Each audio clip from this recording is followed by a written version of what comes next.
Arrigorriagan, Eustaten datuen arabera, 10 biztanletik 6 dute euskararen inguruko nozioren bat. Alabaina, erabilera ez da 100% ere iristen. Euskaldunak aktibatzeko garaia da, erabilera da gakoa. Berbalagunek inork baino hobeto irudikatzen dute euskaraz hitz egiteko konpromisoa. Egon naiz ikasten euskaraz eta erabiltzen dute. Hori euskaraz hitz egitea eta horregatik nator euskaltel dira.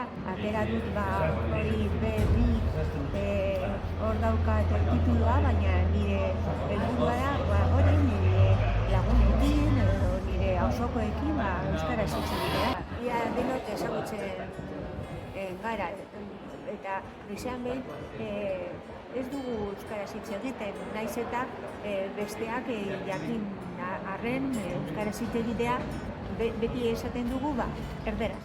Prez hitz egiteko, udaletxera banoa eta euskaraz. Adibidez, Arrategire banoa euskaraz, euskaldun bada, beti euskaraz. Adibidez, orain dela gutxi, joan nintzen denda batera, eta berak izan zidan, egunon, ni aprobetxatu nuen eta esan nion nire buruari.